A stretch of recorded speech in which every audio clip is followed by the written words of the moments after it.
Hello friends, welcome back my channel RS Education Power.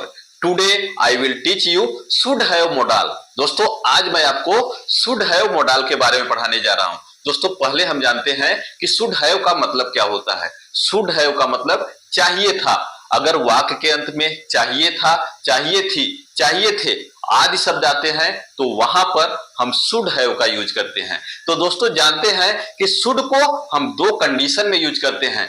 पहला condition है अगर हमें पास्ट में अपनी ड्यूटी के बारे में बताना हो, अपने कर्तव्य के बारे में बताना हो तो वहां पर हम शुड हैव का यूज करते हैं।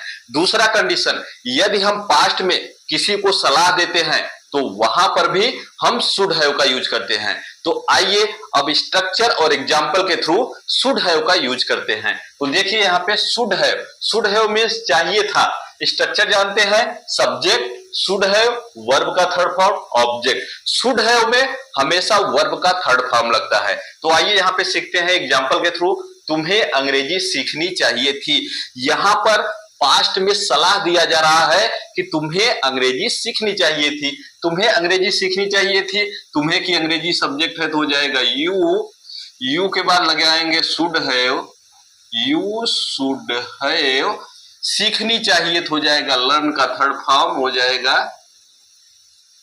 Learn English. Okay, did you understand? समझ में आया? नेक्स्ट एग्जांपल देखते हैं। आपको वहां अंग्रेजी बोलना चाहिए था। यहां पर भी पास्ट में सलाह दिया जा रहा था कि आपको वहां अंग्रेजी बोलना चाहिए था। तो यहां पे देखते हैं आपको की अंग्रेजी हो जाएगा यू के बाद हम लगाएंगे शुड हैव, क्योंकि यहाँ पे शुड हैव का प्रयोग होता है। तो देखते हैं बोलना, बोलने का हो जाएगा स्पीक, लेकिन थर्ड फॉर्म हो जाएगा स्पोकन। स्पोकन इंग्लिश देयर, वहां। Okay, did you understand? अगला एग्जांपल देखते हैं। तुम्हें खाना खाना चाहिए था। यहां पर भी पास्ट में सलाह दिया जा रहा था कि तुम्हें खाना खाना चाहिए था। तो तुम्हें की अंग्रेजी हो जाएगा यू के साथ हम लगाएंगे should have, you should have. Eat का थर्ड फॉर्म हो जाएगा eaten food. Okay, did you understand? Next example देखते हैं। हमें समय पर काम करना चाहिए था। यहां पर पास्ट की ड्यूटी के बारे में बताया जा रहा है कि हमें समय पर काम करना चाहिए था।